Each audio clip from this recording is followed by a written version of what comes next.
What is reality? Obviously, no one can say because it isn't words. It isn't material, that's just an idea.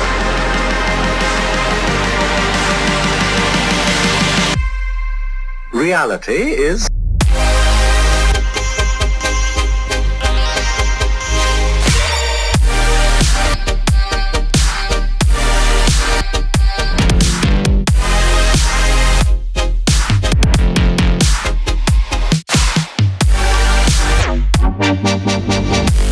cannot be explained in words.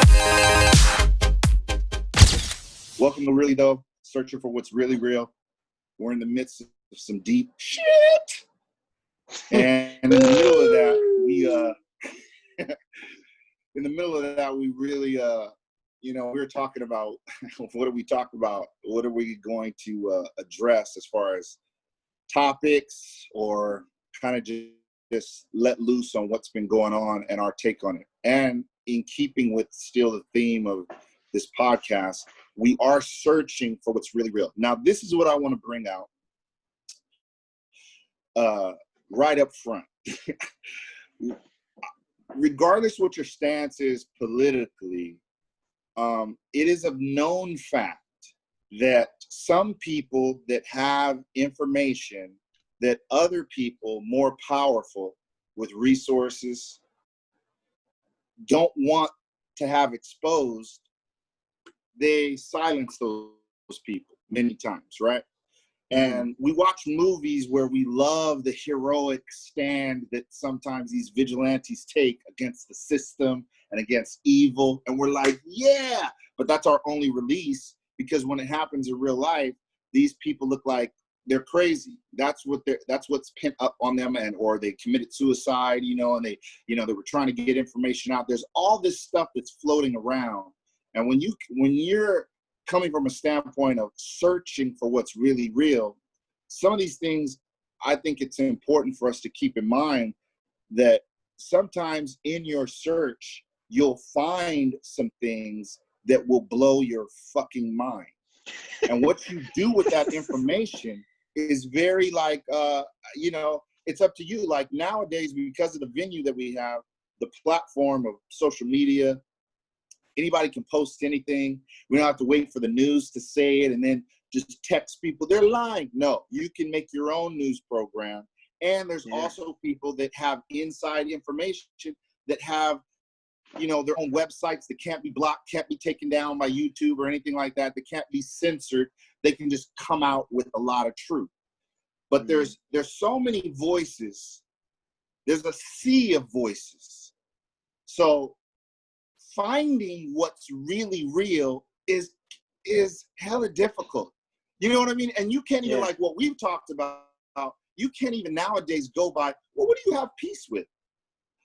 I can get peace with a solution that a video puts together with great music and narration, and I can go, what the fuck? And it can give me like, oh man, I'm glad they caught that guy, or I'm glad this and that. And really behind the scenes, something completely different is going on.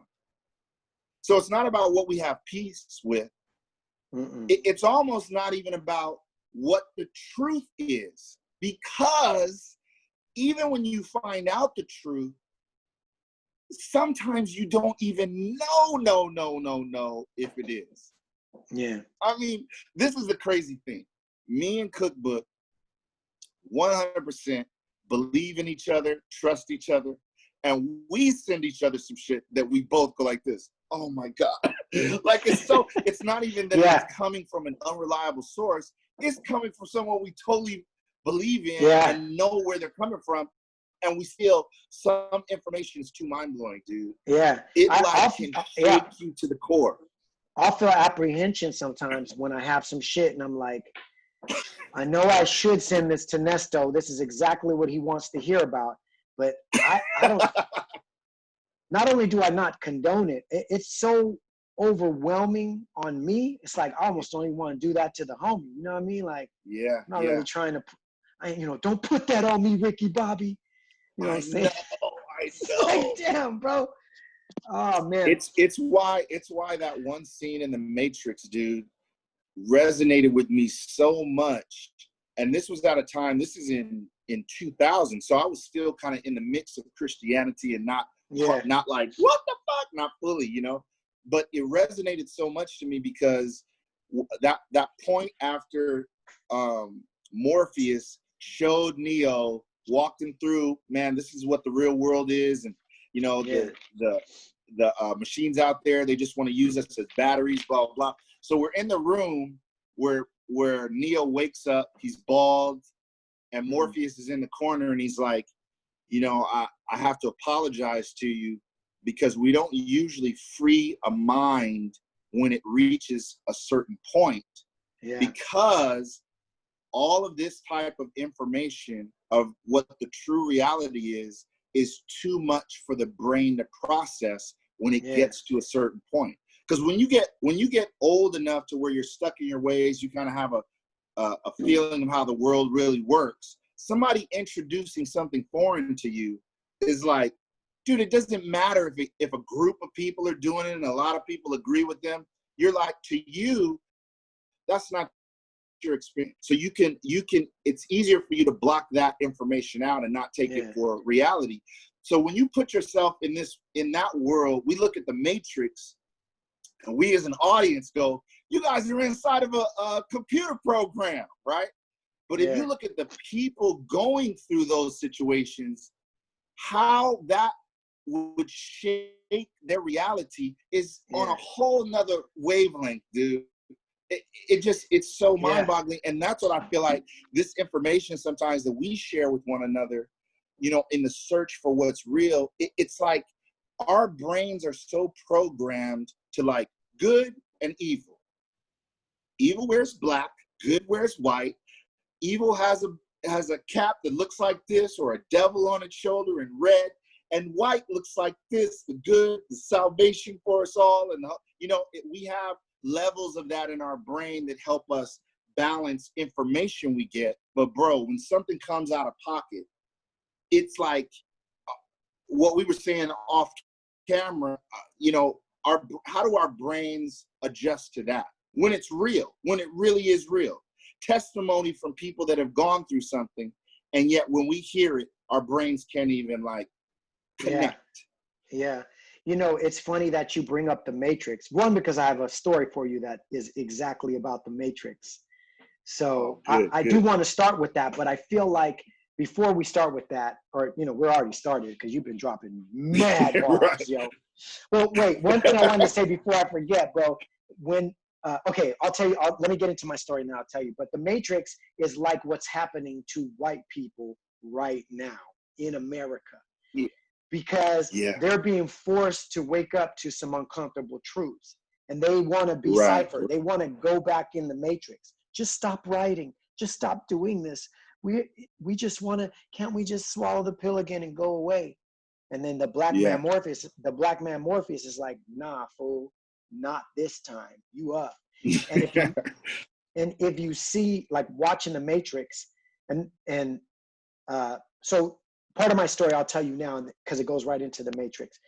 Last Saturday, me and Rose were looking for some shit to watch, right? We're scrolling around Netflix, and there's the Matrix, right? Yeah. And I'm like, you've seen the Matrix, right? She goes, no. I said, what? I go, we're watching it right now. Like, we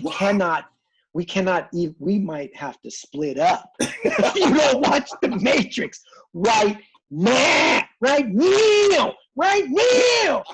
So she's like, all right, cool. And then she's like, wait, how old is this movie? I go, this is from 1999. Like, you ain't never seen this? She goes, no, but I mean, I've seen all the, you know, you can't get around all the, you know, the shots and all that. Like, I'm like, dead all that, let's watch it. And I said, look, in 99, this fucking special effects was mind-blowing, okay? Now we've seen a lot of shit since then, so just give it some leeway, okay? And check the story. So it was fantastic. But that what I noticed, which leads right into what I was saying before, because the Matrix is really fresh on my mind. Is that the Matrix, whatever troubles, hey, he's struggling trying to do computer programs, and he's he's kind of messing up on his job or whatever, and it's like real life, like how we all experience it now. Whatever that is, when he actually gets woken up to real life, it is so much worse. I mean, he gets woken up to a dystopian world where they're hiding in fucking shadows because the machines are attacking them. Everything's dark, everyone's dirty and grimy, no nice clothes. It is horrible for the humans. It's not just like, it kind of sucks. No, it is horrible. And that's why I say, like, what's happening now in our world is like just pulling that thing out of the back of everybody's head, and they're all sliding down that water slide, and they're all waking up going, oh shit. And this was to me, this was a bar from the movie, and this is what's happening to a lot of people right now. When you said, you know, Morpheus says, hey, I'm sorry for freeing you so late. Usually we don't do it so late because, like you said, people are set in their ways. I love when Homeboy goes, hey, my eyes hurt. What's wrong with my eyes? And that nigga said, it's because you've never used them. Bro. That is a bar. Because think about how it is right now. There are many people that, until this George Floyd shit popped off, have been walking around, maybe not blind, but with the blinders on the side. So they only see their perspective. They only see, you know, all these all lives matter people and these why can't you just pick yourself up by your bootstraps people are being forced to actually peel back layers off their eyes, and whether they like it or not, they have to be faced with this ugly truth, and their world, their real world, is not actually as beautiful as they thought it was. You know what I mean? Their particular world, their little world in Newport Beach or wherever the fuck they live, might be. But the world at large is becoming a very uncomfortable and ugly place. But a lot of people of color, we've been saying, welcome. We've been here, you know, it's like we're the Morpheus, like, come on in. Come through, you know? And if you're the white man, that's the one in the Neo, come on in, because we need you right now. Start using them eyes that you haven't used, and let's get this popping. But now, before we go on, I've been dying to tell you this story, okay? It'll be quick, but it's a little lighthearted. We're gonna bring some lightheartedness to the podcast today. Good. I might have told you this story, and or you might have been there, but I don't know. We'll see. It was back when I was youth pastor at Oasis, and I don't think you were there because the Matrix came out in '99, and back then, like when a movie would drop, it would run in the movies for a couple of months, right? Right. And then it would get released onto DVD. Yeah. So it would have two waves, like the big movie push, and then, oh shit, it's about to drop on DVD. I can't wait to rent it, watch it again, whoop-de-whoop-de-whoop, right? Yeah. So if you remember, every goddamn Christian I knew at the time was so excited about the Matrix because they were like, oh, it's like Jesus' story, the one, the savior, and blah, blah, blah. And it's all about faith and, you know, accepting. And so they were creating this like equivocation with the gospel. With the Matrix, right? And it made sense. It made sense back then to us. I don't know if you were experiencing that, but I was. Totally, yeah. Everybody, right? Everybody was like, yo, that movie's like you could get people saved by showing them the movie. It's dope, right? So I have my meeting with whoever was working with me, my little team, with the youth group, right? Right. I'm like, let's do a Saturday night event, and we'll do a movie night. And we'll show the kids the Matrix, and we'll use it to present the gospel. And everybody was hyped because, you know, everybody was hype about that movie, right? So let's do it. So I go to Jeff and I go to Scott. You know, those were like the two next dudes up above me. And I'm like, check this out. Got this bomb idea. I tell them, they're like, yo, that is dope. You got to do it. It's going to be crazy. The kids are going to like, God. So at the time, Pastor Philip's son was old enough to go to youth group. So he was coming to Wednesday night service. Man, I made the flyers up. I had it all planned out like a month in advance. I brought the flyers out Wednesday. I handed them all out. Whoop-de-whoop-de-whoop-de-whoop. Thursday mornings, were the like staff meetings, right? So I get to work, I go to staff meeting. These dudes are like, the whole staff is all hype. Like, yeah, this dude's about to show the Matrix to the kids. It's gonna be lit. You know, like pounding me out, like, that's a great idea. Yeah, you're gonna get them. You're gonna get kids saved and whoop whoop and blah blah blah. So the staff meeting starts, right? And I'll never forget it, dude. I'm glad I have my glasses on because I'll never forget how Pastor Philip used to be with his glasses. He used to wear them like down like this, so like he could keep them on, so he could keep them on during meetings, so he could look down and read and then look up at you like this. I just remember his eyes always looking up like this. This motherfucker was sitting there. I don't know if it was a Bible or a book or whatever it was, but this fool opened it up and he pulls out my flyer. And he says, how come the first time I hear about us as a church deciding to show a rated R movie to my youth is when my son brings a flyer home? And bro, I was like on a high and I was like, ew, like, dude, I never felt more like an asshole. And I'm looking around the table, everybody's shocked because they're all like, wait, we thought this was legit, like the dopest idea. So everybody's like, and I'm like, well, Pastor, I thought, the salvation. He goes, look, I get it. I get what everybody's saying about the movie. I get the message. That's great. But this movie is a rated R movie that you want to show not only in church, but to kids. My son is 12. And I was like, oh shit. Like never did it occur to me ever that was a bad idea. Not even a little, not even a slight like, I wonder, nothing. So then Scott chimes in, Scott Jetty, he chimes in. He's trying to help me. This is him trying to help me, right? He's like, well, Pastor, I mean, yeah, it's rated R, but it's only rated R because of the extreme graphic violence. Only that. And I'm like, yo, that's not helping me, yo. That shit ain't helping me right now. Oh, man. And Pastor was like, look. Extreme graphic violence. Dude, think about how that sounds.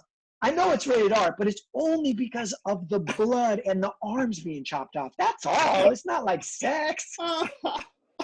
Like that made it any better in that moment. But I was like, dog, you're not helping me. You're not helping me right now, dog. You're not helping me. Wow.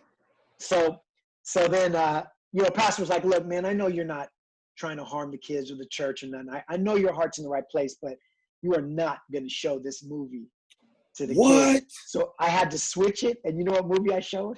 What? Mystery Men with Ben Stiller. You remember that superhero movie? Oh God, bro! What? Oh God, it was nuts, bro. It was nuts. But anyway, when we were thinking about I've been wanting to tell you this story because it goes right along with like the themes of like the church and the this and the that. Wow, yeah. Look at that, dude. Mm-hmm. Who knows what would have happened had you shown the Matrix? Who knows, bro? I'll tell you what, though. You never know, like, there's always good things, bro. Like, there's a dude who was, like, one of the older kids. He was probably, like, about to graduate high school. So I was still, like, young 20s. So we're, like, almost homies. And little dude, he was a little skater dude. This little dude, like a hood skater type. So we would connect in a lot of ways in hip hop. And like over the years, like on Instagram, he's followed me and stuff like that. And with everything that's going on right now, it's a black kid. Like everything that's going on right now, he's probably 5 years younger than me. It's like, I'm like, yeah, it's some kid, whatever.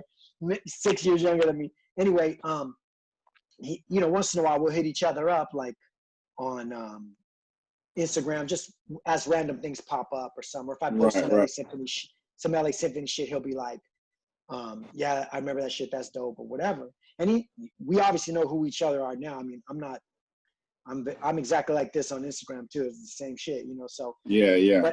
But the other day, with posting all this George Floyd stuff and all of the sort of activism side that's going on right now with all of us. Yeah.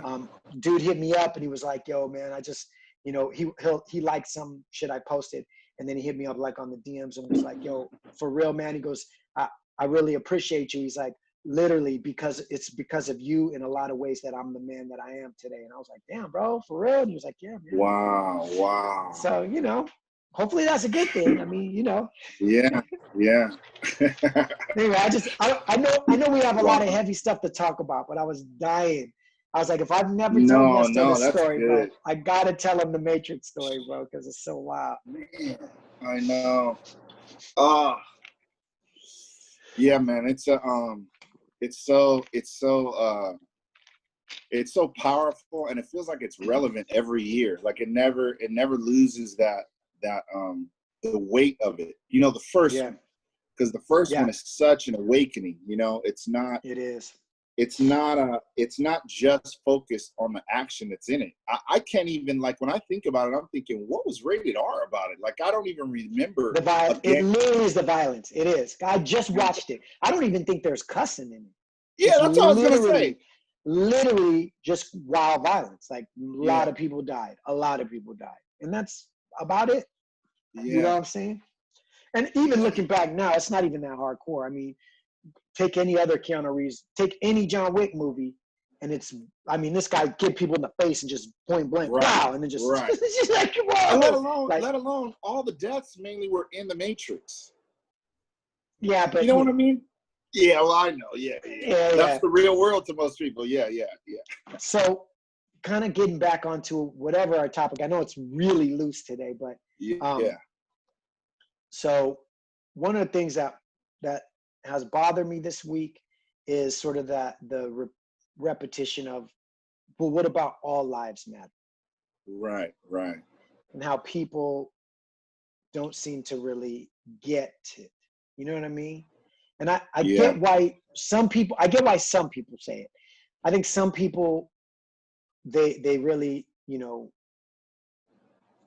I believe come from a good place, like their heart. Yeah. And they want everybody. They do want everybody to matter. They do want all people to get along. But this is where, like we were saying with the Matrix, like, why do my eyes hurt right now when I see these Black people getting hit with sticks and getting their necks crushed? And why do my eyes hurt? It's like, because you've never used them. Yeah. So if you really do want all lives to matter, then now is the time to make Black lives matter. You know what I'm saying? It's like, if 100% represents all and 1% doesn't matter, then 99% is not all. That's not 100%. So all lives don't matter. It's basic math. So if you want all lives matter, now's the time to prioritize. And even me as a Latino, I mean, Puerto Rican is in a lot of ways, like, we all have Black blood in us, but not being like typical African features, whatever you want to call me, I don't give a shit. Yeah. But looking at, like, my Latino brothers, it's like, it's hard for us not to say shit when especially like Mexicans and different people that deal with immigration shit. It's hard for us to be. A lot of us, it's really been hard for us to just be like, you're right, Black Lives Matter, let's go. When there are mad kids and mad people in cages right now, you know what I'm saying? And that's, bro. It's not like this movement is saying, okay, we'll get to that. Making Black Lives Matter to me, and you please, you jump in and tell me I'm wrong or whatever, but making Black Lives Matter to me really is about tearing down a system of oppression. Mm-hmm. A system that has been designed to oppress people of color, starting with Black people. A system that was built on Black people's backs. So if that can change, it's only going to trickle down and benefit everybody. At least from my viewpoint, my vantage point. Maybe I'm not totally right about that. I'm open to being wrong about that. That's what all of this is about, having these conversations, searching for what's really real. But what do you feel about what I said before I go any further? Because what from what I gather, and there's so many different historical outlets and things that you can read from to get the facts or like the information about, but Black people were in another country and they were brought from that country over to here as slaves. Right. I don't know if Asians were. I don't know if Puerto Ricans were, Mexicans. The rest of them seem to have come over by choice, from what I gather. I could be wrong. I'm just putting it out there. If we were brought over as slaves, then it's a different kind of history that we have that is weighed on our shoulders. So when people go, yeah, but why don't you but, and all that type of stuff, many Black people are going by, historically, our race didn't want to come over here. So when people go, yeah, well, if you got a problem with it, go back to your country and blah, blah, like that, people that are like that, dude, it's like, oh my God, man, you're missing the point. We're not complaining about not liking America. We're talking about the foundation. Now, just think how recent, like what you posted, how recent in our history there were places that flat out said no niggers allowed. My mom went to a high school that had sections for Blacks to drink water and whites to drink water. It didn't have Asians mentioned, Puerto Ricans, Mexicans. Nobody else was focused on and outcast. It was Blacks. In our recent history, there's been that kind of specific. When people go, yeah, but hard shit happens to everybody. It totally does. But I feel like now that I understand, because I don't get into fights with people off of this shit at all, dude. But now that I understand where people are coming from, these are people that sometimes they can't really sit with somebody, even on a different topic, and listen to hurt that somebody's been through if they haven't been through it themselves. It's not about relating to your exact situation. It's about relating to someone's hurt and frustration. And if you can do that, which most people can't, but if you can do that, you can have empathy, then you'll get to hear something that you might be able to relate to. And if you don't, why can't you just understand that some people hurt differently than other people? That's just a fact. Or shut up and stay out of it. Why jump in and create a movement against another movement just out of wanting to say, why don't they just? That's what it seems like to me. You know, Black Lives Matter is not saying all lives don't matter or just Black lives are the only ones that matter. It's making a statement that Black lives matter. Well, and up until now, it seems as if they don't matter. If you can take a Black man's life so much easier than any other person, I was talking to my mom. Exactly, dude. I was talking to my mom the other day, and I was like, I should come up with a movement called No Lives Matter. Because Black Lives Matter should really say to me. Because they don't to everyone. That is a very specific statement. So if you're saying Black Lives Matter, that's you saying they matter to me. You're not saying they don't matter to no one, because the fact is I could stand up as a Black man in front of the Black Lives Matter movement, people with the signs, and go, hey guys, the sign's wrong. Black lives don't matter, or we wouldn't be marching. Obviously, I can make a point and go, obviously, they're killing us. They don't care about videotapes. They've been doing it for years. We march and the same shit happens. They kill the innocent protesters and they kill the violent ones. They kill, take it by force. They kill, we come in peace. Everyone's dying in this situation, in that scenario, if you're Black. So what is the real truth? Do we matter? Nigga, we only matter to some. We matter to some people. It's like when we talk about movies and music and shit that we like, we're basically talking about what we like personally, right? Star Wars matters. Yeah, right. But to some people, dude, like there's one girl, I remember, I mean, there's a lot of people like this, but one girl, I got it on video when me and my buddies went to go see, I think it was Solo, like the offshoot Solo movie. And we were talking, and she was at the concession stand giving us the popcorn and the soda and everything. And she heard us talking about it. And then I said to her, I said, have you seen, what Star Wars movie is your favorite or something like that? And she goes, I haven't seen a Star Wars movie. And I went like this, and I closed up the camera. And I said, you've never seen a Star Wars movie? And she goes, no, I've never seen it. And I was like, oh my You were like God. this. You ripped your jacket off and had a shirt that says Star Wars Matters. I'm just kidding. I'm just kidding. That would be so good. You know what would be funny is to do like a skit that's kind of like that. Not now, that's though. a take on what's going on. Let's do it a little bit down the road. I think right now would be perfect. Good luck. But my point is, there are things and there are people and there's stuff that matters to some people and it doesn't to other people. Yeah, So that's the Black Lives Matter movement, I don't believe is trying to cram that down the throat of people that it doesn't matter to.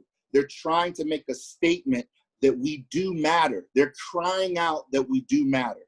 Now, we can go down this rabbit trail if we want or whatever, but the people that see that as an opportunity to loot and destroy and go wild, that's not part of the movement. And it's sad that it takes a lot of attention away because some white people that are ready to jump at anything that shows Black people are just out of pocket with all this protesting, they focus in on the riots and they go, yeah, but what does doing that have to do with your move? It's like, hold on.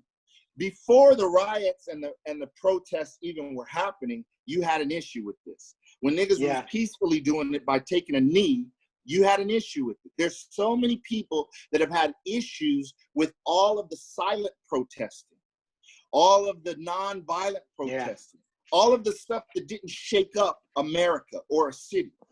So I feel like it seems like it's an obvious thing that we are not advocating violence, or I'll say this, advocating reckless violence or violence that's not directed towards an enemy or like a precise place. You know what I mean? That's justified, because we have a nation that justifies violence by having a military. They're trained to enact violence locally and overseas. And we support our troops. We support our troops. But do we support the advocacy of violence by a means to an end? I think as a country we do. That's how we have a military. We don't have a military that goes over and negotiates something in another country when we've been attacked or treated bad or something happened to us. They go over and they occupy, they fight, they do a lot of wild shit on our behalf, and we support them. There's not giant crowds other than back in Vietnam that go out and are kind of like against the troops or against war and against all that, right? We don't see that. Right. So now we've got an oppressed people, even if personally they don't feel the actual oppression all the time. Mm-hmm. As a race, it's inherent because, sad to say, just from the skin we're in, there's immediate judgment from large groups of people, whether we like it or not, or admit to it or not. That energy is there, and it's historical. It's systemic. So that's what we deal with, and we deal with it on so many different levels. And the negotiation of people that want, you know, an inclusive type of movement of their own, and they want us to not focus on this particular thing. I think there's no arguing with them. I think those kind of people will either wake up accidentally or something will happen to them to make them go, oh, wow. Or maybe they'll come across a video or something that somebody they didn't expect sent to them, and it reached them in a way that was like, oh, wow, different. But I feel like our aggression and our like, you got to hear us, you got to this and that. I feel like that has to be directed in the right place, or we'll waste our breath. We'll waste our time. There's people fighting and arguing on the street about this when it's like, how can I convince you that I'm important? Yeah. That almost doesn't make sense, dude. Mm-mm. If you're coming at me and going, yeah, but everyone, and I'm going, yeah, but I'm a part of the everyone, and right now I'm getting matter. hurt. Yeah. Do I not? That's all I'm saying. It's almost like if we can't communicate that in a sad to say more gentle way, then just miss me with that. Pass those people by. Like that's not who we're trying to convince. What we should be trying to do is get legislation intact to where it's protecting our rights. I don't give a fuck if the legislators really care about us or not. Hopefully they care about what they usually do, which is money, and they'll keep losing money from our community that's very, very powerful when it comes to entertainment and sports and a lot of educational things across the board, inventions. I mean, there's Black people in a lot of places in life that help our economy. And we can pull back if we don't get protection and support that we actually need, right? Yeah, So absolutely. I think that's where we should be hitting and targeting so that we can see some kind of change to help us be in that space, even though it might be from some racist people, bro. We can't change the heart of these people before we start seeing actual change happening that helps us at a grassroots level, right? Yeah, no, I agree. I had a talk with a white person this week who listened to the pod and listened to the one on Felipe's Garage that we did. Oh, okay. And he agreed and he was like on board with us, but he asked specifically about us saying that we can't change people's hearts. Mm-hmm. And I broke it down for him, and I'll say the same way. It's like, we can't make anybody in life feel any type of way. Everybody chooses how they're going to feel. Like when a bad feeling comes at you, you choose whether to accept it or not. Whether you realize you do or not, you choose it. Like if I wake up and if I recognize that I feel depressed, once I recognize it, I have the decision to make. Am I going to continue on that path, or am I going to do things that get me out of that and get me on it, or think something other thoughts, right? Right. So I said the best example is like we always like look at our relationships, right? Like boyfriend, girlfriend, whatever, whatever your relationship, and like, she doesn't make me happy.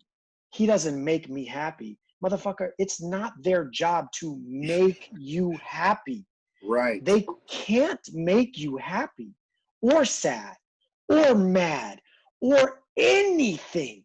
You are in control. You're supposed to be in control of your own feelings.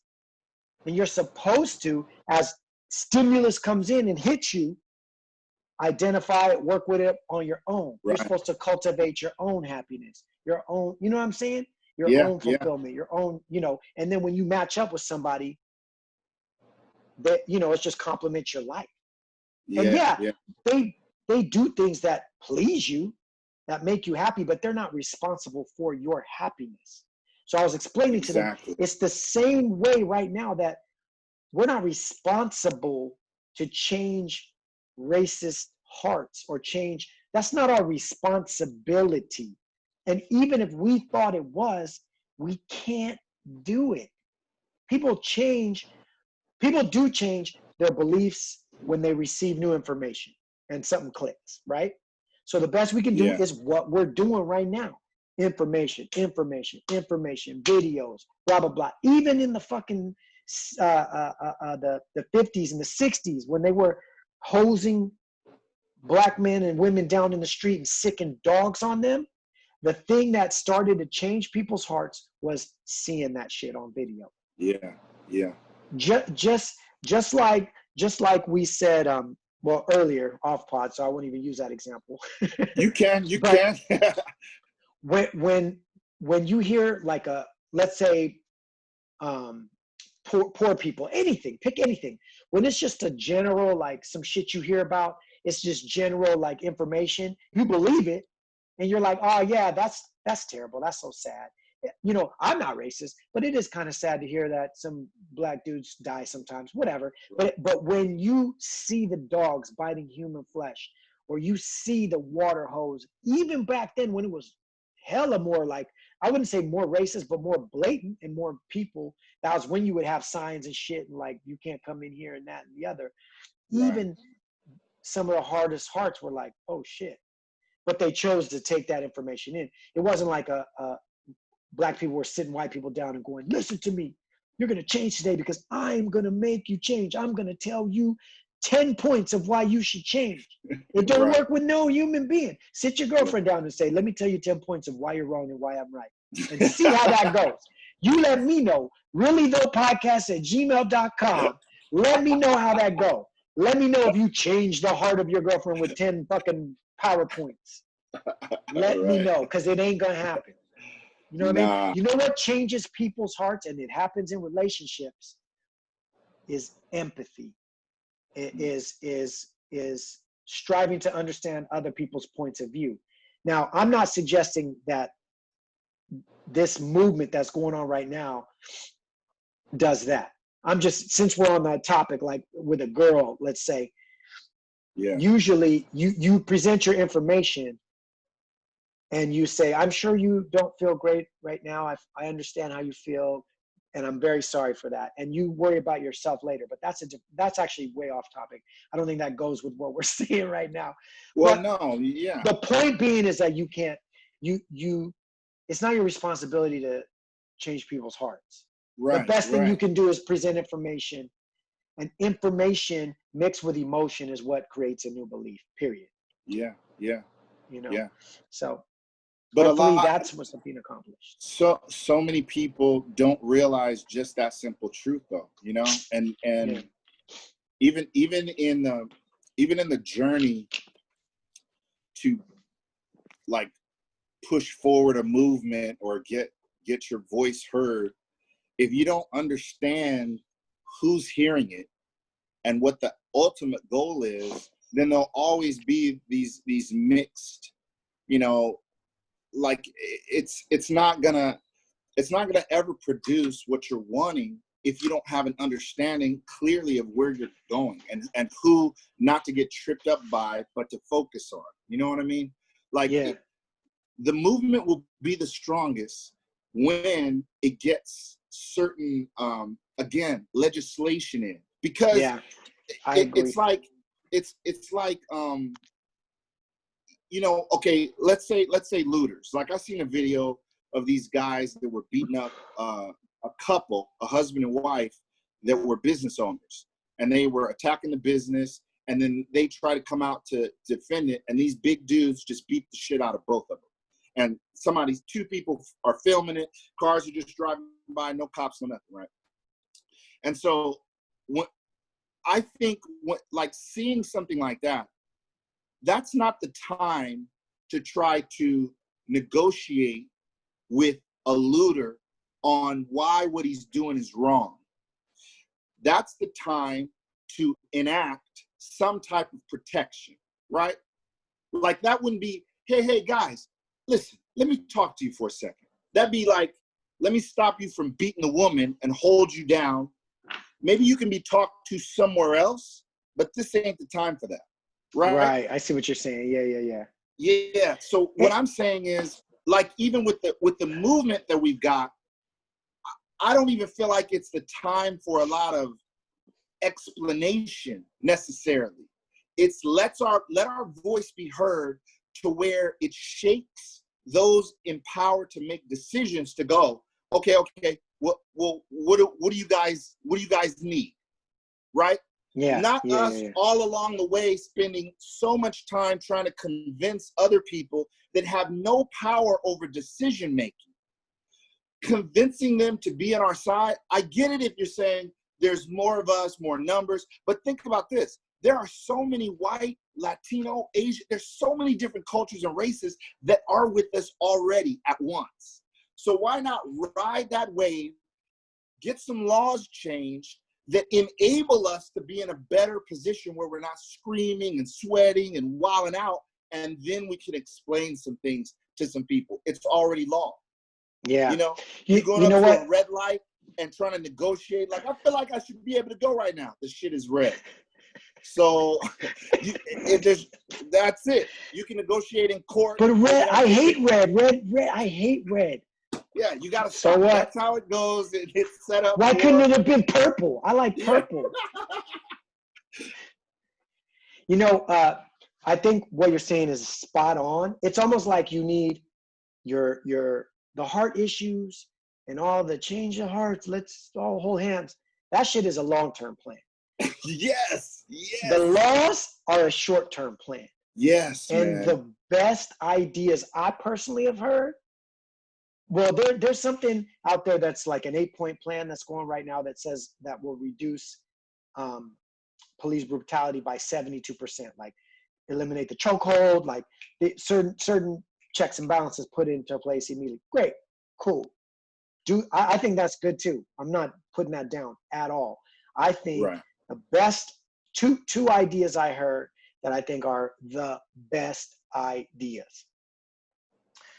The first one, which I think is the number one best idea, is every time somebody gets abused, the shit beat out of them, or killed, whether or not the officer catches charges, they're gonna catch a civil suit, always. The family's like, fuck you. Oh, you're not going to jail? I'm taking your money. Problem is, there's all these protections in place. So when you sue an officer, if you win, guess who pays that settlement? Not the officer. We do as taxpayers. They take it from tax money, right? So if there was a law that said that here's the police pension fund, or here's their retirement fund, or here's whatever, all civil lawsuits is coming out that. Overnight, motherfuckers would not have their knees in nobody's necks. Black, white, Latino, yellow, everybody's getting it. Hello, sir. Good evening, sir. Let me respect you first.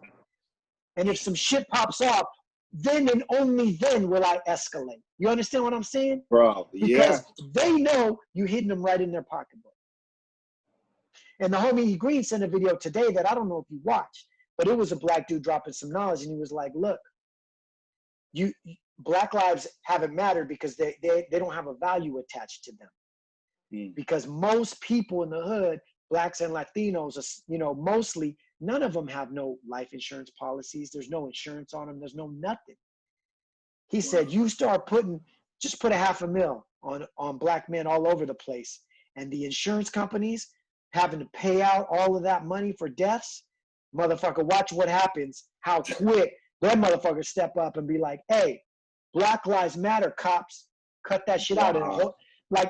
So what it boils down to, fortunately and unfortunately, is dollars. So when you hear people say hit them in the pocketbooks, don't spend only at black-owned businesses, it a lot of times, the short term, what we talking about, it does end up being like pocketbooks.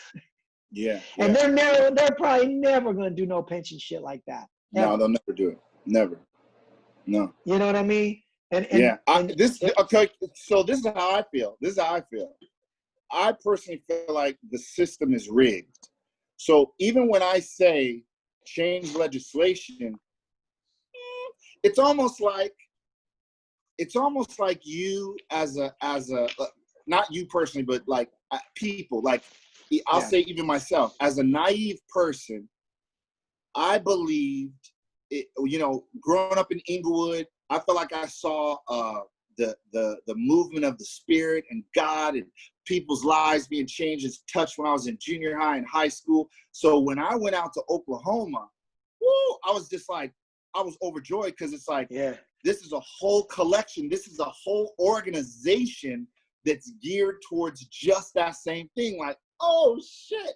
So I go out there, little me, one person, and I just felt like I was about to ride the wave with everyone else. Well, what I came in contact with was an organization that has been run a certain way for years. A system that no bright-eyed young little black dude from California is going to step in and go, hey guys, that's kind of wrong what you're saying about this and treating people like this. And what about this verse? And how come you cut this one off and mixed it with, that doesn't, you think their organization, their finely tuned machine is going to stop all their money, all the process of what they've done and who believes what is going to stop for my voice. I feel like the same way is these small patches of people coming in contact with the system, the organization of America, the business of America.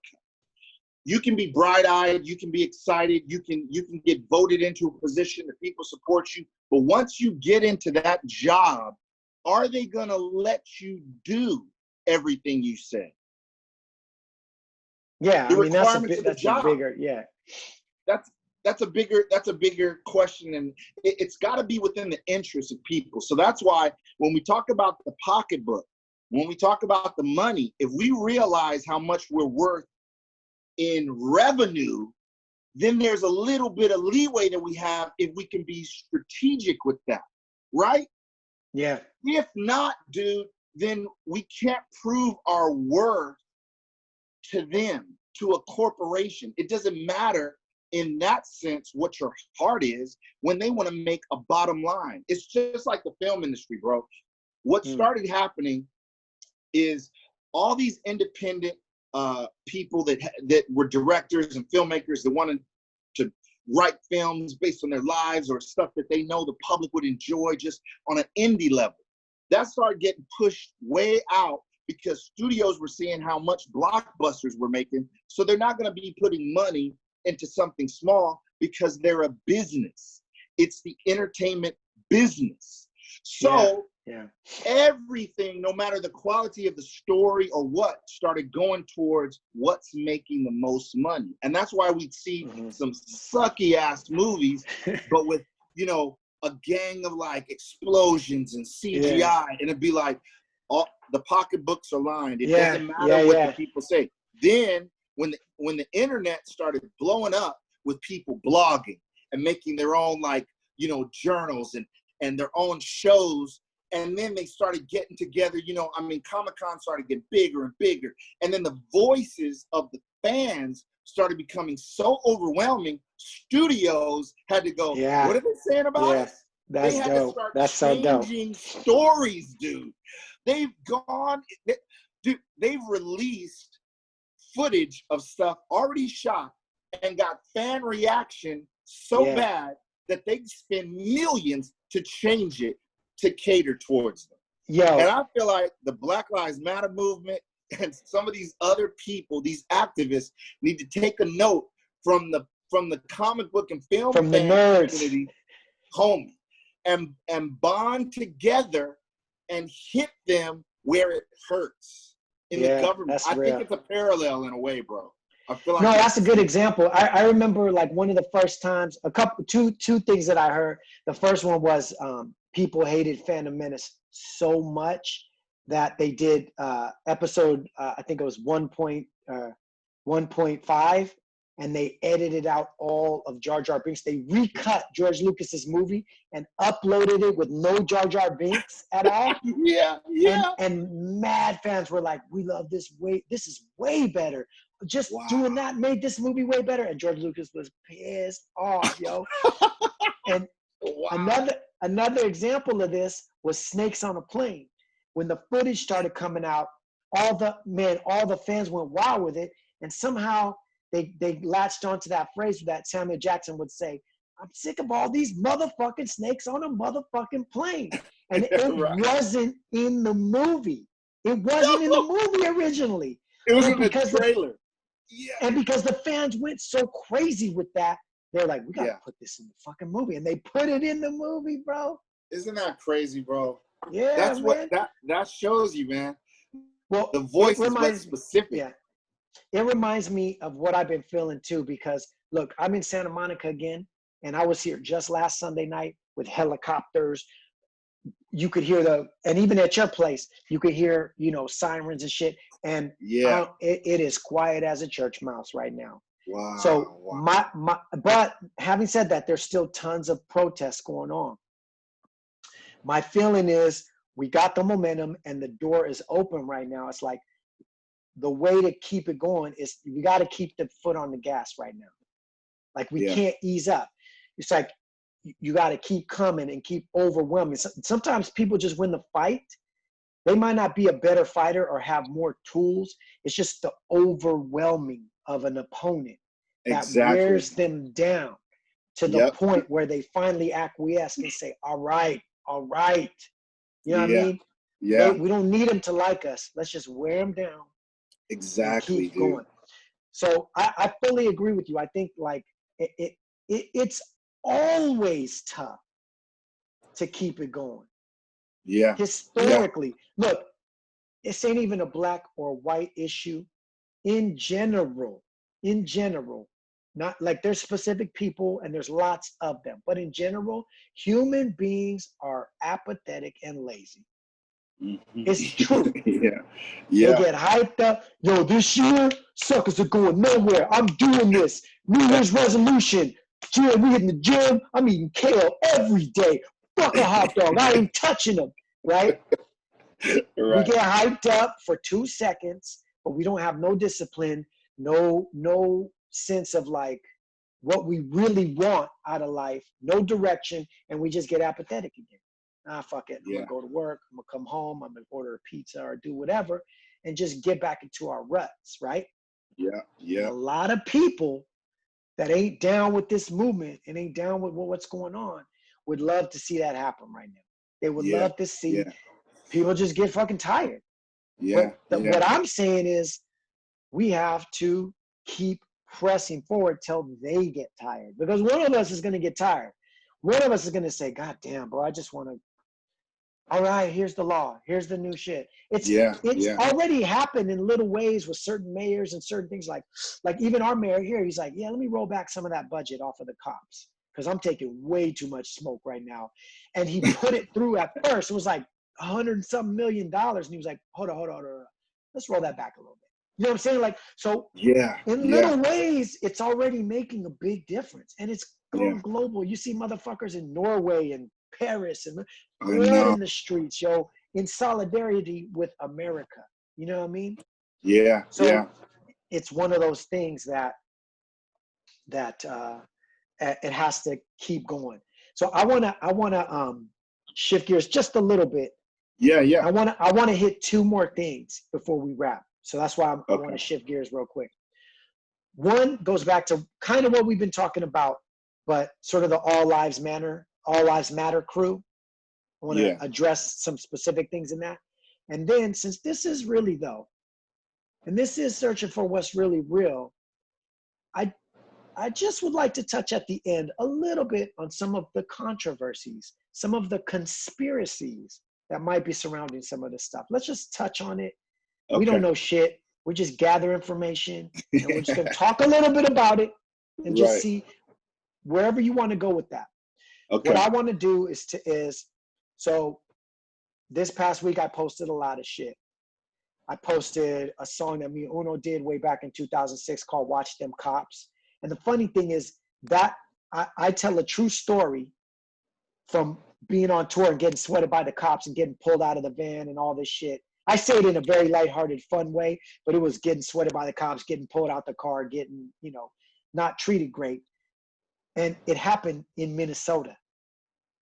Wow. So the first line of my verse goes, driving through a little town called Minnesota or some shit like that, like in Minnesota or whatever. So I'm like, damn, bro, that is pretty wild. But anyway, but I also posted. That is not a good look for them.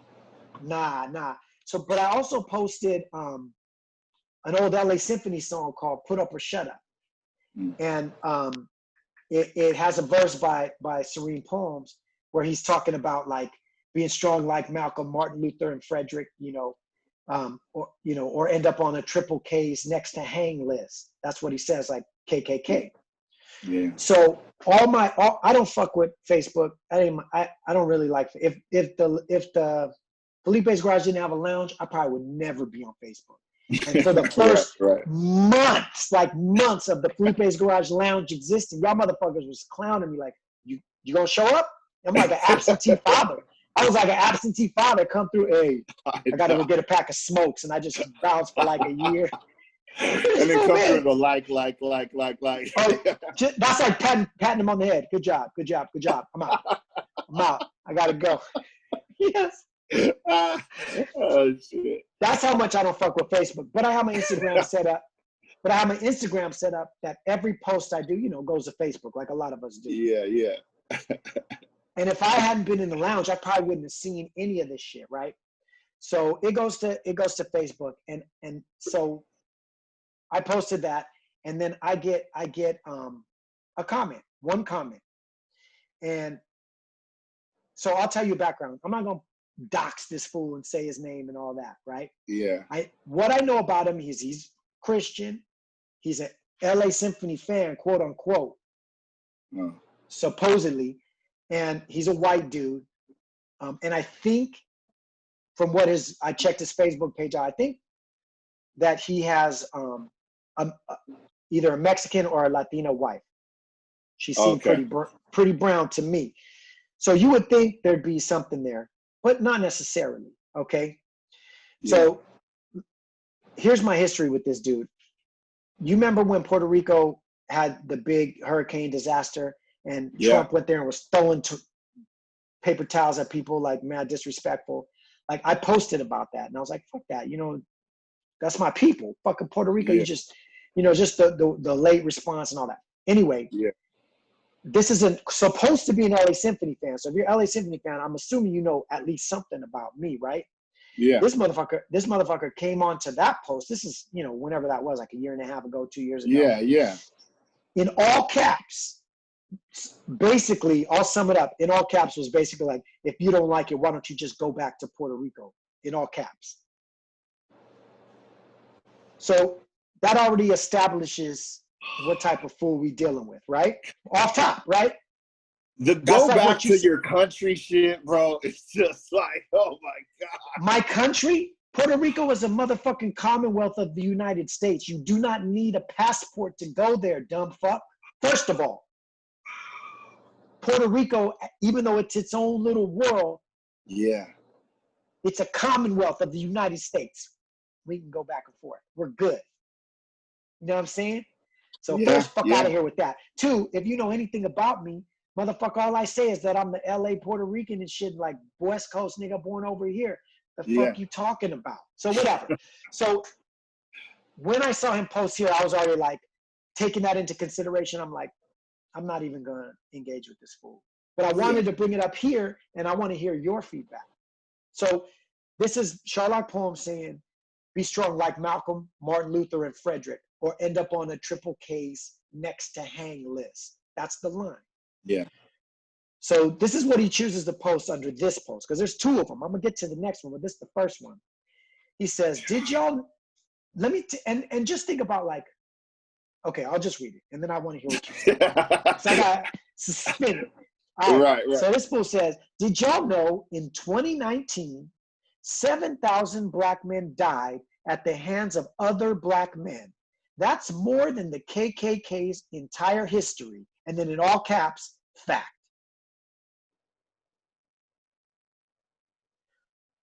Okay, maybe that's a fact, maybe. Right. I'm sure it is. This guy seems to be the type that's going to come. Yeah. To me, that's some white facts. We don't need your white facts right now. That's that's how I read it. When I read that, I said, you are, motherfucker, you are tone deaf. Do you not see what's going on in your country right now? Talk to your Latina wife or something. Get some perspective. Yeah. But I sense he's that type, and he's probably got a circle of people that all agree with him.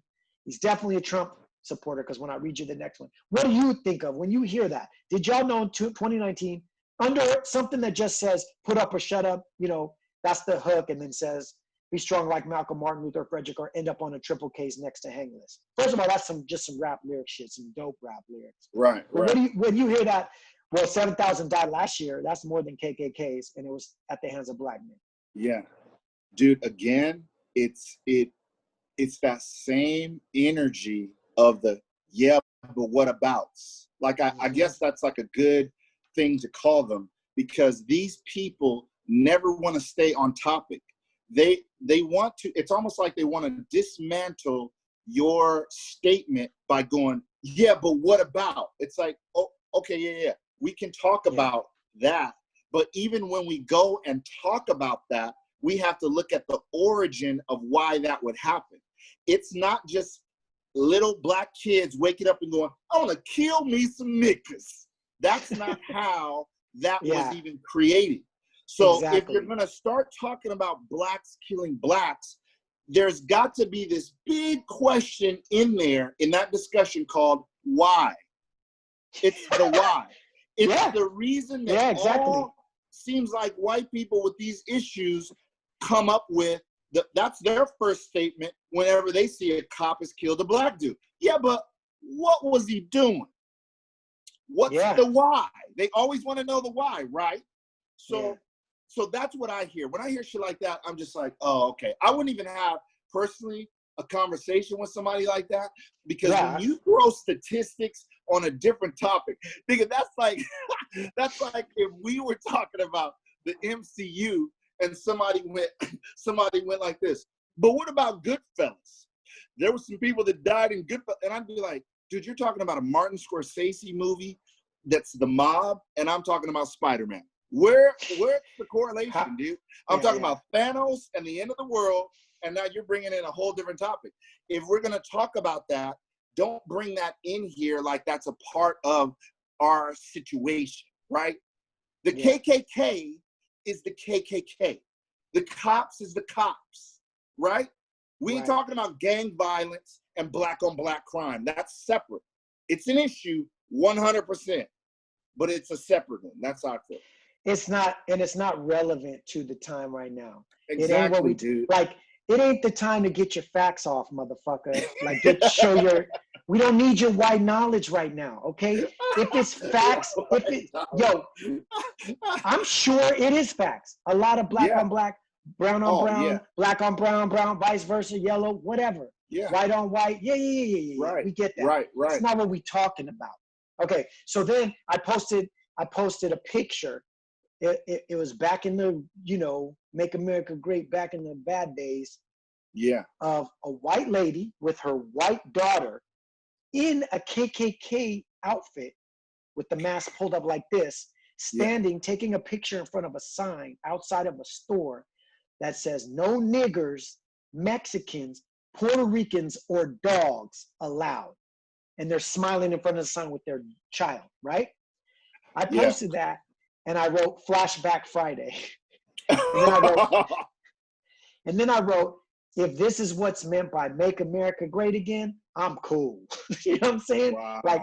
And then just hashtag like Black Lives Matter, Justice for Floyd, blah, blah, blah. And then I wrote Puerto Rico, Cookbook to Puerto Rican, because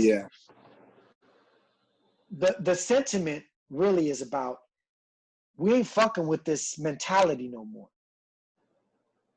For us as people of color, and especially black people in this country, when you say Make America Great Again, you're insinuating you're referring to times in the past. Well, shit ain't got much better. And okay, so let me read what he said. Let's get to Hold on real fast before you read it. Okay. Just off of what you just said right there, I don't know that I've heard, and I'm just being honest, because I personally don't know. I don't know if I've heard Trump actually name the time that America was great. That's our big question. Like, when in history are you describing that America was great and you want to take us back to that time? That's an interesting one, bro. Because if he names the 50s or the 60s or some shit, you gotta look at what part is the great part. Well, here's the thing. He always compares himself to Reagan. So, you want to talk about Reagan in the 80s? Well, let's talk about crack. Let's talk about how many blacks and how many people of color, especially blacks, who got locked up during that era, how crack was flooded, how the white drug cocaine got a slap on the wrist when the black cocaine was rocks, same drug, just in a rock form, put into the black and brown community so that you could arrest them. Let's talk about that. Okay, so this is what he says. And we could talk about what people said to me on Instagram too. They were like, but hip hop was the 80s and weren't we all good? And I'm like, for who? Oh, You can't speak for everybody. no. Yeah, hip hop made people feel good and shit. But right now we're not talking about hip hop. Although hip hop has done a lot to bring people together. I will not deny that. But hip hop ain't magically changing deep-seated systematic racism. No. It is not. You know what I mean? When people are on TV still saying shut up and dribble, that lets you know. You know what I'm saying? Anyway, off topic. So this is what this guy says. That's a big one, though. Bro, I know I'm trying not to grab because I can grab in that direction too, bro. The same, I'm gonna just say it. The same lady who told those black dudes to shut up and dribble when they tried to say something politically, just got through saying Drew Brees has the right to say what he wants when he said that shit about the flag and shit. He's an American. He has the right to speak his mind. Fuck out of here. But let's not go too far. We can go back contradictory. To that. I know. But there's lots of examples of that. So I say if this was meant by Make America Great Again, I'm cool.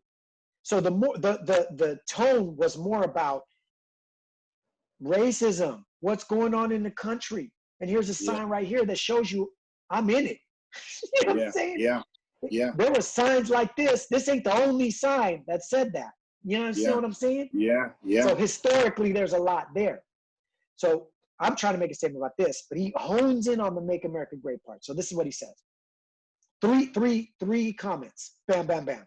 First one, he says, that's not Make America Great Again. Who's saying that? First thing, okay? So he couldn't take it, so he had to come back in and say some other shit. Donald Trump, along with Senator Tim Scott, a black man, signed the second S-Step Act for people wrongfully imprisoned. You did not hear that. So he's trying to school us with white facts. Right. And then the third thing he put is under Donald Trump's administration, lowest black unemployment ever, lowest Hispanic unemployment ever, lowest Asian unemployment. Facts, in all quote again. So he's one of those guys, right? Yeah. So he's a Trump. Obviously, what I take from this is he's a Trump guy because he jumped on me 2 years ago about Trump with all caps again. He probably wrote facts back then too, whatever. Right. What do you, okay, I'm not going to start. What do you think when you hear the stuff he says right here? Well, dude, I mean, it's obvious. Like this is what surprises me about him. Like I thought maybe he would even address the actual picture, you know? Like, again, this always comes down to, I feel like these guys just don't like looking at what's placed in front of them. They want to bring up extra stuff from outside, you know, that's a separate topic. Like, I don't think they could sit comfortably if you took them down history in order. They can't do that. They have to jump into some good things to support how they feel or who is standing in a certain position. They can't look at, like, let's look at the face of our founding fathers and the foundation of this place that we're in right now. Yeah. Let's look at what was legal in a time that's not even black and white photography. There was color in photos. Let's look at a time that's so recent that some people are still alive right now. I've seen white people with signs going, we got to go through this shit again. They've been standing with black people since long ago, and they're in their 80s now. I've seen that shit. And they're like, here we go again. A guy like him who's making these comments, obviously, dude, he doesn't want to talk and have reason. See, this is what I'll say about us politically, because I feel like this is how we both stand. We're not all the way left or all the way right. I see a lot of facts on both sides, but it seems like there shouldn't be a division in a country that's supposedly all going for the same thing. The reason there's division in there is because really people with, not to knock the religious community, but there's people with a skewed view, I believe, that are pushing things in a certain direction that alienates a lot of people. And because of that, people grow up in that feeling of, alienating certain groups of people and certain ideas. So they've made their own little, hub. Yeah. Now, to me, that would kind of be all right if the nation as a whole was still unified. But no, because of that group, to an extent, they've created their own political party in a way. So then, even though there's a lot of people within that group that don't agree with everything that's going on, major points that they've grown up believing are important become like foundational that they have to fight for. So then they'll ignore all the other bullshit that's going on. Then you have extremes on the other side. And I feel like when you start taking sides like that, you miss out on humanity a lot of times. That's why those people can't look at a picture like that and just deal with what the picture represents. That there was a time when people were that free that they could stand in front of a sign and take pictures like that. That they could film Black people being hosed down. That there were announcements of who's allowed to do what based on what you were born in. Yeah. Bro, Dude. I mean, that is so mind-blowing. And then they don't look at the fact that those people raised, look at the little girl in that picture. What did she become? Who knows? Some people rebel against it. I feel like this generation that we're in right now, the kids that are growing up, a lot of them are going to be way more inclusive than any other generation that's ever been on the planet. A lot of this shit that we're going through, they will think is so bullshit. Dude, just the fact that kids are becoming millionaires from fun shit they do on their phone has changed the whole dichotomy of this planet. Yeah, good point. Yeah. They're not fucking dealing with the politics and bullshit that we are. They're rebelling against it even harder than the rap and hip hop era and the rock and grunge era and all the hippies and shit. Dude, it's such a culmination of that. When every race is communicating, these kids constantly through TikTok and Instagram and Snapchat, they're not like the push isn't racism. You know what I mean? So people not always. Some of them video game players are wild in there though. Oh yeah. It gets a little loose in there, bro. I'm sure. I'm sure there's hints of all. So I didn't mean to derail you. You're right, but yeah. No.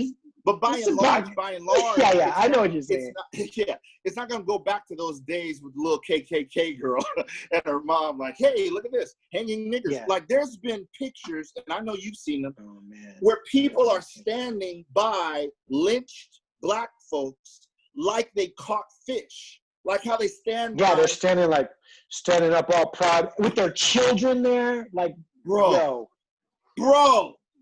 are you kidding me? And you're telling me that hasn't affected generations underneath? Dude, there's KKK, there's white supremacists, there's people like that know the way that they can get their message to infiltrate is they have to put on a show. They have to wear regular clothes, get regular jobs. They have to infiltrate. I've seen interviews. I know of people that was their mindset to actually do that. And those are people that are in so many power positions on the planet right now, dude. And to think or to act like that doesn't exist is crazy. It's just crazy. Yeah. And that's why I feel like the right thing that you did with this guy, who obviously doesn't want to talk, like he's not responding to posts that you have with anything else, nothing else. But he's not even saying shit like this, like, bro, you're right, or I can feel you. Let's talk about it. Because that will put us at a whole different place. When someone says that, even if their view is off, that means they're open to hear mine, and I'm open to hear yours. This is exactly what I said when I said, go to your girl and give her 10 facts and see how that shit works out. This is the perfect example. He could have came in with empathy first and said, that really sucks, man. Do you really, maybe ask me a question. Do you really feel that Donald Trump that this is what he's perpetrating on the earth or whatever, and then it becomes like, oh, okay, this guy gives a shit. Right. You just want to get your white facts off, bro. I don't need to hear like, and if I dig into this law that you put into place, that supposedly he put into place, which I'm sure he did. Yeah. What would I find? Would there be, I don't know, but would there be some other shit that's benefiting him or benefiting some of his cronies? Who knows? I don't know. And or maybe this is one instance where just a righteous thing he did. Maybe. I don't know. But what does that have to do with anything right now? It's just making this person feel better. They want to feel smarter. They want to feel whatever they want to feel. This is what Facebook and Twitter and all this shit has become anyway, right? So that's why I don't engage. But I wanted to bring it up here because I was like, yeah, man, let's see what, you know, my man Nesto has to say. And this is the perfect format. We're searching for what's really real. We're looking at shit. And just like you said, I don't have any political affiliation. I vote, don't get me wrong, even when I don't want to vote, which is most of the time. Me too. Because nobody gives me good choices. I still do it. But my shit says independent. Because I don't fuck with neither one of them. I think that if you, what's happening now is if you're, let's say this is the center, and you decide you're a little left, eventually your own party will eat you alive if you're left of center. Even if you're this much left of center, you start to get eaten alive because they want you all the way over here. And the same thing happens on the right. If you're like, I kind of fuck with some of these social issues, fuck you, get over here or you're out. Right. We're going to eat you alive. They do it on both things. So what happens is it creates two tribes. And two tribes go to war, bro. That's what tribes do. You know what I'm saying? Yeah. Everybody's so tribal when it comes to politics. But like you said, if you're searching for what's really real, you're looking for the truth, then you have to I have to at least read this guy's posts. I'm quite sure I disagree with this guy politically in a lot of areas. But that's cool. I don't give a shit because I'm not tribal. I'm not hard anyway. So because of the stance I've taken and the decision I made for my life, I'm going to let this dude get his white facts off, and I'm going to consider them, and I'll read them, and I'm not going to argue with him. But I'm not going to argue with nobody on Facebook. Fuck that shit. I ain't got time for that bullshit. Yeah. That's bullshit. But, all right, I'll read your facts, and we'll discuss them. You know what I'm saying? I'm not going to say that it's not true that he didn't put that bill into place or whatever. It probably is very true that more black men killed black men last year than KKK. Oh, yeah. But again, the why and the reasons, and it's a bigger issue. Look, my parents, I was born late in my parents' life. My father was born in 1932. Bro, this picture, this motherfucker probably was alive. You know how much my family have been called niggers? Lots. Wow. And some of my family's lighter than others. Some are darker than others. Some look like me. Some look way whiter than me. Some look way blacker than me. We all been called niggers. You know what I'm saying? I mean, I'm talking way back. Our generation, a little different. We did hear it a little less than like Dad being born in 1932. You know what I'm saying? Yeah. That's just before the Second World War. So you know shit was wild, bro. Motherfuckers came back from the Second World War and saw that fucking black people were flourishing and they burned their city down. Fuck you, Tulsa, Oklahoma. No, you can't have no shit. Fuck you. Come on, man. My pops was alive in all that shit. In the mix. You know what I'm saying? Yeah. My mom's was alive in that shit. In the mix, bro. Aunts, uncles, blah, blah.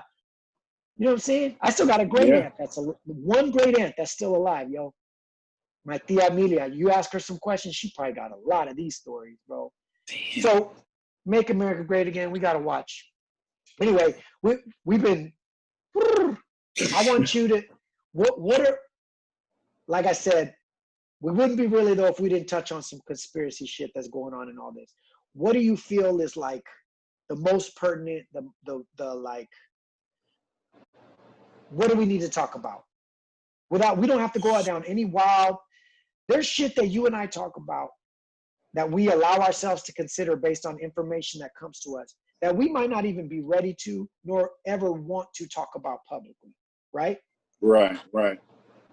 Yeah. But there are Okay. things at play. You know what I mean? People attack Yeah. tragedies all the time and create chaos and do different things. So I don't know what angle you Yeah. want to take, but Yeah. you know what I'm saying? This is what I'll do. I'll ease everyone in to where it's like more digestible, Yeah.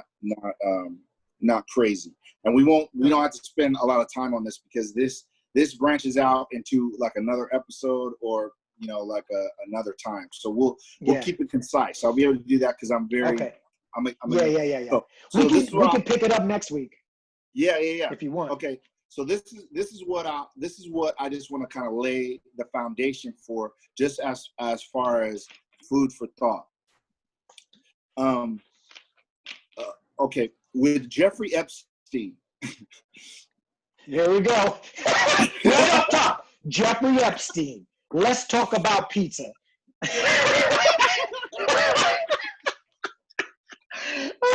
We're not ready for that episode, Nesto. That's a whole, yeah. You just went straight there, Jeffrey Epstein. Let's talk about it. He did not kill himself. Bro. So with Jeffrey Epstein, there are so many documentaries and things that were put out even before the Netflix documentary that's out right now. There was a lot. There's a lot of sad to say evidence that was looked over and brushed aside when his first indictment happened and he got off years ago. And there's a lot of girls that were on the island at his mansion with him, all the stuff, that grew up and later in life, in their late 20s, some in their 30s, began to come forward and share. And there's been a gang of interviews. There's a lot of that. And everything that I'm saying, this is before the Netflix documentary, which I haven't watched yet, just to be honest. I've watched a gang of other ones, like 60 Minutes and Dateline, like different specials that have been done. And then even some like independent ones that have interviewed, survivors from those times and stuff. Okay. The amount of names that he had a list of specific people in celebrities, politicians, presidents, government heads. I mean, bro, is next level. And I'll say this. A lot of the information that was coming out about that, it's amazing how much attention it got. And there was no quarantine at the time, let alone this murder of George Floyd. The world was like going on regular, and that still had a lot of attention. When he finally got arrested, when he was put on suicide watch, and then when he died, it was like headlines all over, right? Yeah. Then all of a sudden, nothing. After he died, and all the weirdness surrounding the cameras, nobody there watching him, coroner's report saying there's no way the guy hung himself. Something else, like all of these facts, and also in the back of our minds knowing there's a list out there with names at the very least. At the very least, bro. He probably had video. He's a billionaire. He probably had surveillance footage and cameras. He did. His house in New York was completely, like, top to bottom, full of cameras, like everywhere. Now, so this is what I want to say. We're like this. We're like that emoji. Just saying. Yep. It stands to reason that this topic, that is a very pressing one in our society as well, of pedophilia and abuse of children and underage girls and human trafficking, is so wicked and so deeply embedded in our country and culture, regardless what people want to believe or not. It's really, really there. That for this to come out and surface, you've got to understand how hardcore that is, that this even made headlines. Because the type of stuff in that world that's been going on for years that never gets reported, that journalists end up missing, that anybody that's testifying against anything about this type of shit ends up dead or disappeared, or they committed suicide suddenly. Yep. So this is what I want to say about it. It's amazing that people in power can, the lengths they can go to misdirect people's eyes in a time where eyes are everywhere and on everything. To me, it stands to reason that if you're going to distract people from something this crazy being revealed, these type of names and people's involvements, you'd almost have to create a pandemic. You'd have to have people so detoured, you'd have to shut everything off, because the timing is too, to me, it's just too, it seems too orchestrated, I'll say. The timing of it flows too well together. Epstein, oh no, check this out. So us living in what we've been in all during the pandemic, shut down, people depressed, so much going on. I've been looking at reports and doing research that's super, super heartbreaking, because now human trafficking has skyrocketed during the time of the quarantine. More girls missing, more kids missing, less and less attention to it because it's so quiet now. So hidden. You know what I mean? Like now everybody's able to sneak around and do the things that they were doing at a different level. You would think it would be less because everybody's quarantined. That's not what's been going on. Even more so, kids sold and taken and a lot of stuff. We know about these people that have still been caged up. How about that? On the border. That wild shit. And the camps over there, there's been a gang of human trafficking going on over there, buying and selling and raping and wild shit, right? Not making the headlines. Well, some of the reason I think, and me and another buddy of mine were talking about this, some of the reason we feel like even the George Floyd situation has gotten the attention that it has versus all the other countless names I could name of Black people that have died by the hands of white cops in the past 5-10 years, is because everybody has been quarantined. There's no sports for this news to contend with. There's no Vegas. There's no summer breakers. There's no concerts. There's no movie theaters. If all that was going on, this would be possibly like an Epstein type thing. Like, man, Black people outraged, people upset and stuff like that. But you can't, when people are so busy, free the way that they have been, there wouldn't be this much attention on it. So all of a sudden, this comes out and everybody is glued to it, dude. Now the activists who are activists no matter what, they're out marching, they're fed up no matter what. And then I think there's people that were like, I've been waiting to get out, been waiting for something to happen, and they join in too. And that's still just the peaceful marches, right? Then there's people that's just ready to wild out, you know, and not to go down that route, but that's why I think we've seen the floodload of people that have defied the quarantine and defied the COVID-19, and we see thousands of people all together at once, right?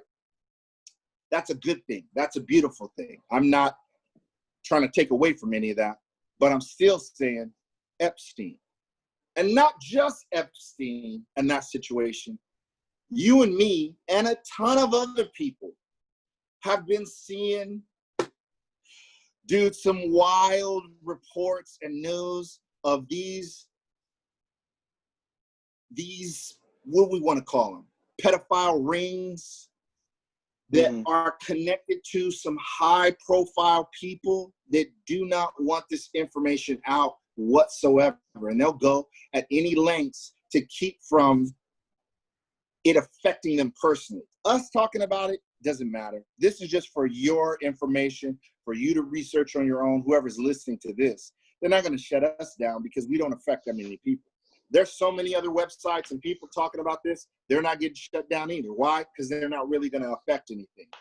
Anybody that's in danger of really exposing names and has detailed information, those are the people that get silenced, and they have to be either hackers or ex-military or something where they can actually survive and get some justice from this situation. But this is major shit that's going on behind the scenes.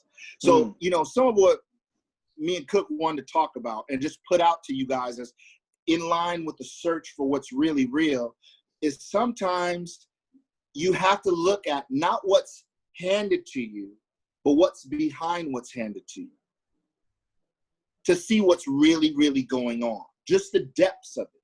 Because it's easy to just take what's served to you on a nice platter and go, oh, okay, that's all that it was.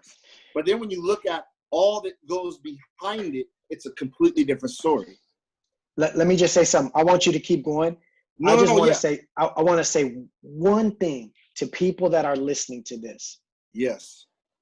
Considering looking behind the hand doesn't mean you're betraying the movement that's going on right now. Not at all. It doesn't mean that you're now turning your back on Black Lives Matter or all the things that you might be out protesting actually or protesting online. Right. It's not taking away from the way I feel about it and what I have chosen to do and what Nesto has chosen to do. It's okay for you to protest systemic racism and also consider some of the other systemic problems that we have and some of the dark shit that goes on this planet. It's okay to consider some things being connected. It doesn't have to take away from this issue that we're talking about, racism. This is not like a guy posting and missing the mark and talking about some other facts. That's not what we're talking about. Yeah. Because, and this, I'm gonna toss it back to Nesto because you're doing a beautiful job, but I just want to help hopefully set people at ease so they'll be able to consider what we're saying.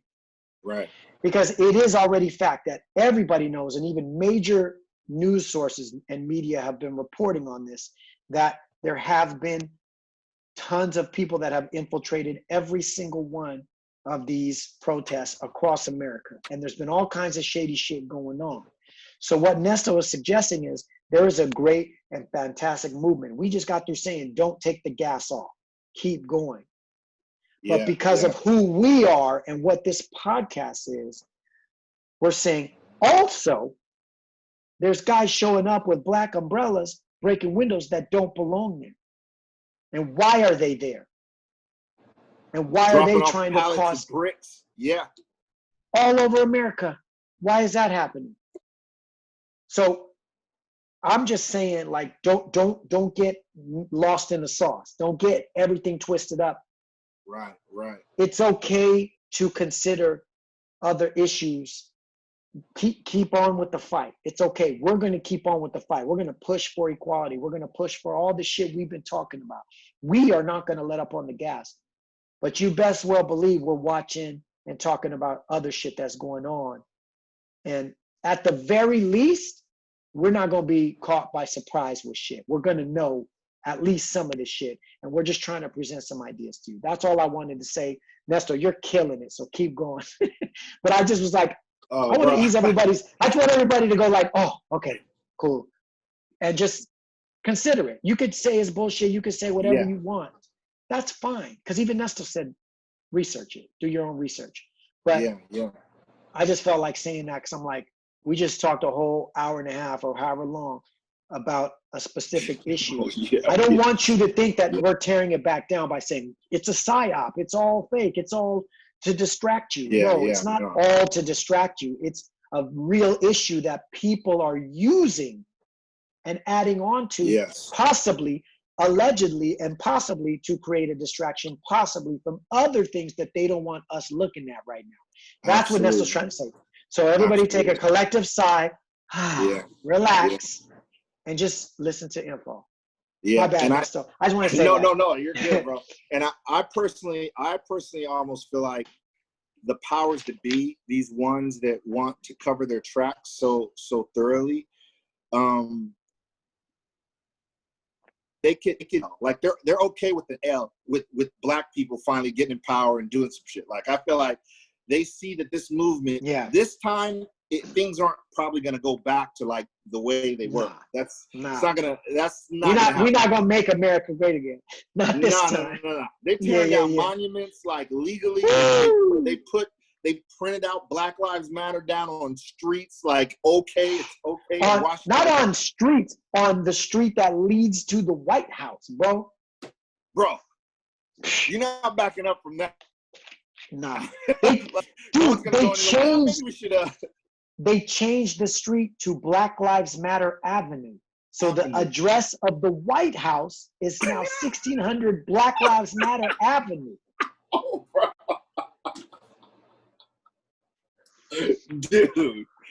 Dude. You tell me if it's going back. But anyway, continue on because we gotta wrap up. But I want you to finish what you were saying. Yeah. So behind the hand, bro. Behind the hand.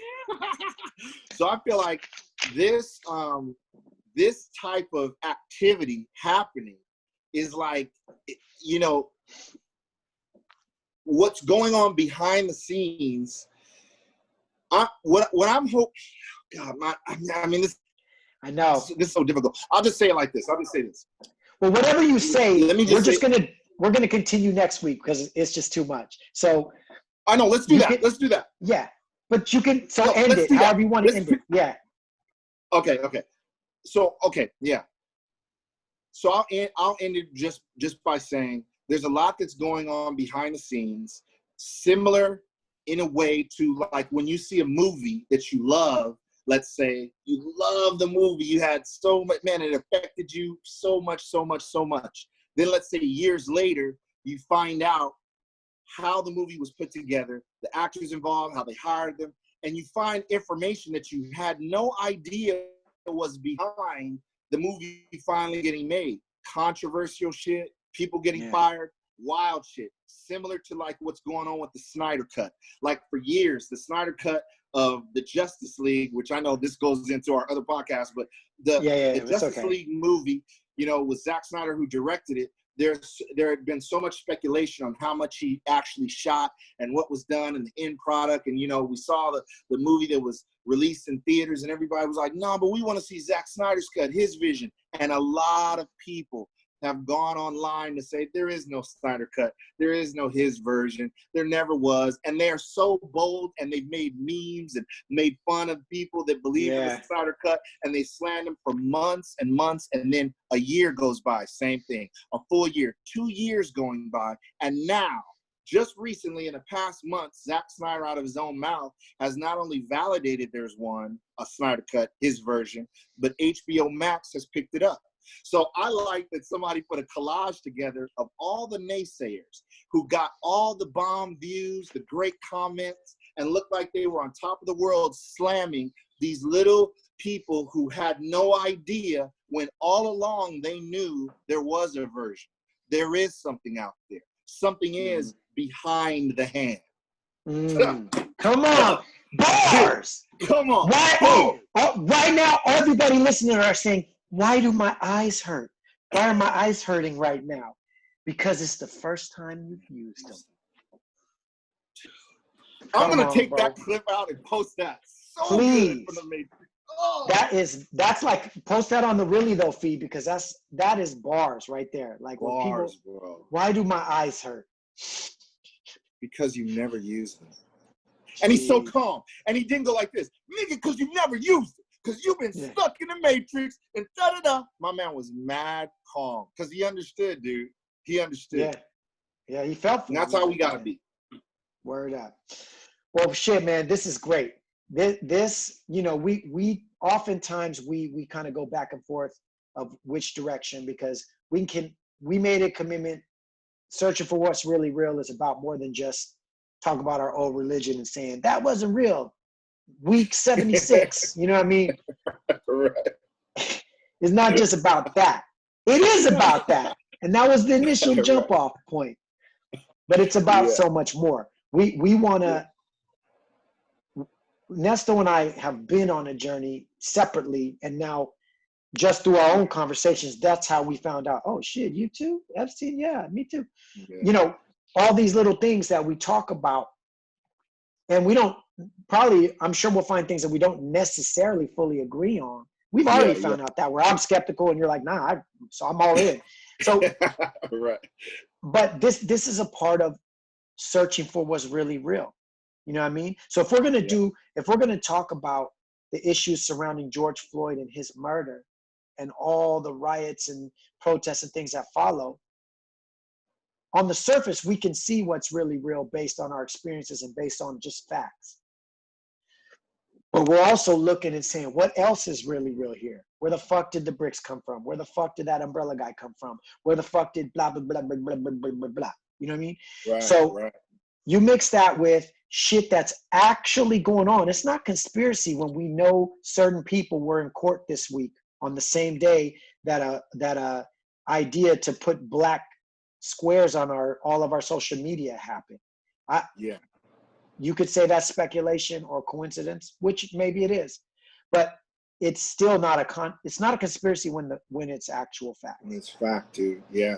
So we're gonna explore some of this shit over the next couple of weeks. We're just gonna keep it going. You know, we have an episode in the tank right now with my man Aaron, the foreman, that's probably gonna keep getting pushed for a while.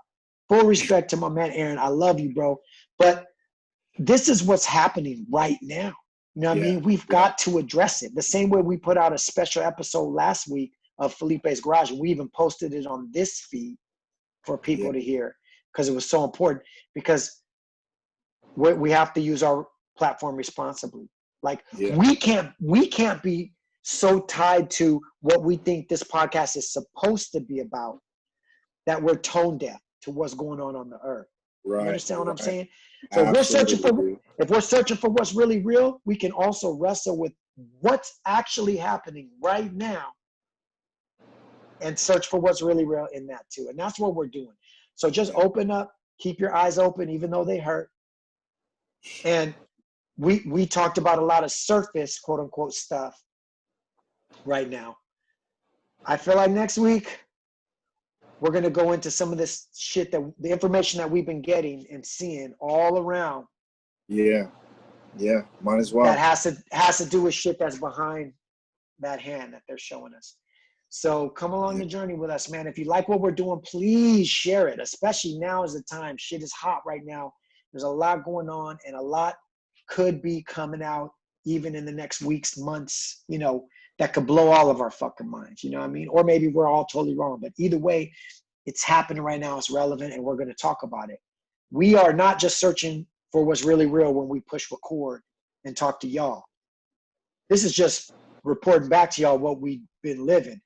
It is, Nesto, you said it yesterday. I feel this way about conspiracy type shit. The same way you feel about religion type shit is a lot of times I wish I didn't know a lot of the shit I know. I hope to be wrong about almost everything that I hear and everything that's shown to me. Even when I see actual videos of shit, goddamn, I hope we're wrong. So I feel that way. But they're here. The issues are here, and there seems to be some correlations and some things that are lining up that are, man, you know, maybe there's some weight to things. That's all we're saying. And again, we're always going to say, do your own research. We're always going to say that we are reporting to you what we're finding. And neither one of us are going to come on here and say, this is a definite, this is a guarantee, because we don't know. And we're open to that. Same way we're open to being wrong about anything that we say about religion or any other philosophies and shit that we be talking about on the podcast.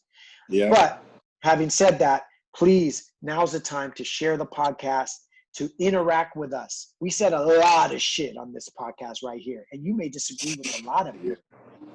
that's okay. Please interact with us. If you feel like there's something we need correction on, come with it. That's what this podcast is all about. We're not going to get our egos involved. I promise. And even if we do, I'll get my little ego bruised for a sec, but I'll read that fucking email and I'll consider it. And if I'm wrong, I will say I'm wrong. And Nestor will say he's wrong too. Yeah. Really Tho podcast at gmail.com. Email us. Get involved. Share this shit with your friends. Make sure you're subscribed so you don't miss an episode. Make sure that you give us 5 stars. Give some feedback on wherever you listen to podcasts at, because that's how the word gets out. That's how people start finding out, because we start hitting the algorithms. We start getting on the radars when there's energy put towards it. Go to our YouTube page. Just type in Really Tho, ? podcast, and it'll pop up and you'll see our pretty little faces. Click subscribe, watch a couple videos, click like, and leave us a comment. Even if you don't watch the whole video, all of the shit, it really helps. We're not asking for no money. We're not asking for none of that shit. We're asking for real simple things that you can do. Main thing, engage with us. We want to hear from you. reallythopodcast at gmail.com. Much love to everybody out there. Keep on with your foot on the gas. Stay as safe as you can. I can't say stay safe because it ain't never safe in these streets. But do your best. Stay as safe. Hug your kids and stay as safe as you can, man. Really Tho podcast. We out. We out. Peace.